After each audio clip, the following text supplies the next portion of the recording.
1차 면접은 수월하게 합격하는데요. 2차에서 많이들 떨어지십니다. 그 이유는 생각지도 못한 질문들을 많이 받기 때문이에요. 그래서 저희가 오늘은 딱 7분 동안 5개의 인성 질문 푸셔볼 겁니다. 그럼 바로 시작을 해볼게요.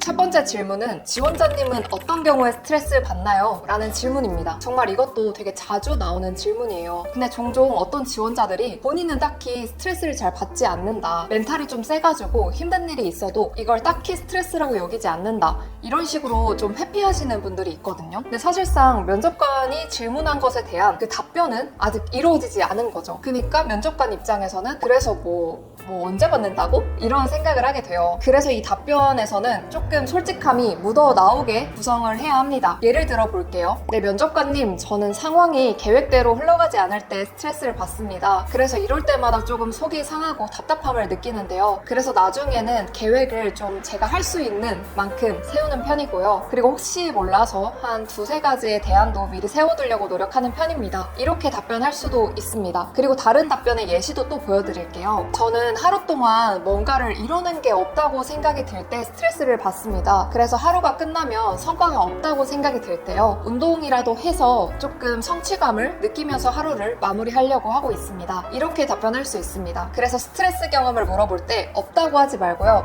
진짜 솔직하게 본인을 드러내시면 됩니다. 그리고 두 번째, 인생에서 가장 힘들었던 경험이 뭔가요? 라는 질문입니다. 근데 이게 어느 정도까지 솔직해야 하냐라고들 많이 여쭤보시더라고요. 예를 들어 본인이 취준 때가 사실 가장 힘들었는데 이걸 말해도 되는지 질문이 많이 들어왔어요. 근데 저라면 말을 하지 않을 겁니다. 그 이유는 다른 사람들도 모두 다 겪고 있는 거고요. 그리고 오히려 그렇게 말했을 때 아마 여러 번 떨어져서 내가 원하는 회사에 합격하지 못해서 힘들었다, 이런 식으로 말하실 거잖아요. 그런 꼬리 질문으로 오히려 보완된 게 뭐가 있을까요?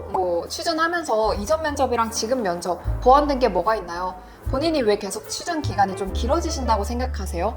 이런 식으로 압박 질문이 나올 수 있어요. 그래서 저라면 취준 질문보다 조금 더 성취를 느꼈던 경험, 그러니까 도전하면서 힘들었던 경험을 말하시는 걸 추천을 합니다. 이 질문 자체가요, 누가 더 힘들었냐 이런 걸 보는 게 아니거든요. 제 수강생 답변인데요. 저는 편입을 준비하면서 제 한계를 시험했을 때가 가장 힘들었던 경험입니다. 당시 교수님들이 연구를 활발히 하고 계시는 땡땡 대학교로 편입하는 게 제 목표였는데요. 그래서 편입 조건을 맞추기 위해서요, 6개월간 매일 아침 8시에 도서관을 가서 에세이 작성, 그리고 과제, 편입시험을 준비를 했습니다. 그래서 결국에는 편입을 성공을 했고 체력적으로 정신적으로 다 힘들긴 했는데요. 좀 전략을 가지고 열심히 한다면 어떤 일이든지 좀 이겨낼 수 있다는 것을 배웠습니다. 이런 것처럼요, 이 질문에서는 힘들었던 경험을 여러분이 어떻게 극복했고 나중에 입사하면 이런 일이 있을 수도 있는데, 그러니까 힘든 일이 있을 수도 있는데 이겨낼 수 있는 지원자인가? 처럼 보일 수 있는 그런 답변으로 구상을 하셔야 합니다. 그리고 세 번째로는요,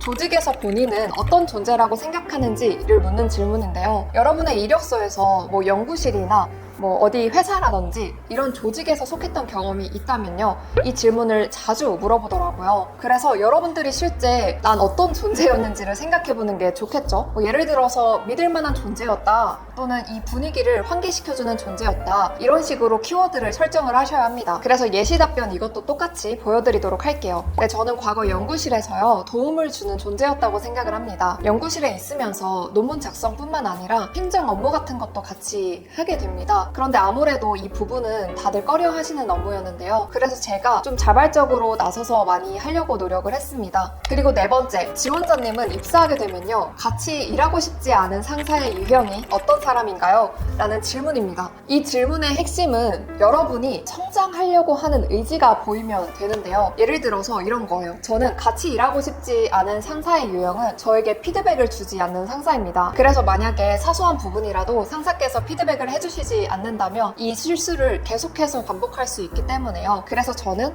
피드백을 안 주는 상사가 좀 잘 안 맞다고 생각을 합니다. 이렇게 답변할 수 있어요. 그러니까 얘는 좀 성장하고 싶어 하네? 이런 뉘앙스를 풍기면 됩니다. 근데 반대로요, 일하기 싫은 상사를 물어볼 수도 있는데 일하고 싶은 상사는 누구냐? 라고도 물어볼 수 있어요. 이럴 때는 어떻게 답변하실 건가요? 정답은 없습니다. 이때도 본인의 성장성을 보여주면 좋습니다. 반면 제가 같이 일하고 싶은 상사는 업무를 차근차근 알려주시는 상사입니다. 그 이유는 입사하게 되면은 처음부터 그 팀의 업무에 대해서 큰 그림을 볼 수 없다고 생각을 합니다. 그래서 작은 업무부터 차근차근 알려주시는 상사분한테 배운다면 더 탄탄하게 배울 수 있을 것이라고 생각을 합니다. 이렇게 답변을 해볼 수 있습니다. 그리고 5번째로는요. 지원자가 살면서 가장 인상 깊게 읽었던 책이 무엇인가요? 라는 질문입니다. 근데 평소에 독서를 안 하시는 분들은 이 질문 받으면 엄청 당황하시더라고요. 모의 면접에서도 딱 던져보면은 이거는 답변 못할 것 같습니다 라고 늘 많이 하세요. 그래서 책 하나는 꼭 준비를 하셨으면 좋겠어요. 근데 여기서 중요한 건요. 이 책을 읽고 여러분의 비포 애프터가 어떻게 달라졌는지를 설명할 수 있어야 합니다. 그냥 이 책은 이렇고요. 이거를 배웠습니다가 아니에요. 이 책을 읽었고 이게 가장 기억에 남았던 이유가 이거고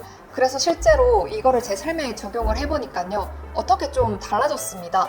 이런 식으로 말을 해줘야 합니다. 안 그러면 책을 읽는 이유가 없잖아요. 무언가를 내 삶에 적용하고 계속 배워나가고 성장하기 위해서 읽는 게 책이니까요. 그래서 여러분들도 지금 읽었던 책이 없다고 한다면 직무 관련 책이어도 좋으니까요. 자기계발서여도 좋으니까 쉬운 책부터 하나 골라서 만들어보세요. 그럼 지금까지 최대한 빠르게 5가지 인성 질문을 부셔봤는데요. 근데 혹시 모르니까 이 영상 유명해지면 다들 따라하고 있을 수도 있잖아요. 그래서 이 질문에 대한 답변을 여러분들 스타일대로 한번 바꿔보세요. 그리고 이렇게 인성 질문 푸시기 시리즈를 앞으로 계속 올릴 거거든요. 그래서 나중에 면접 잡히시면 인성 질문 이 영상 쏙 정주행을 해보세요. 이 영상도 도움이 되셨으면 구독과 좋아요 부탁드립니다. 여러분 꼭 면접 잘 보고 오셔서 원하는 회사에서 일하실 수 있기를 바랍니다.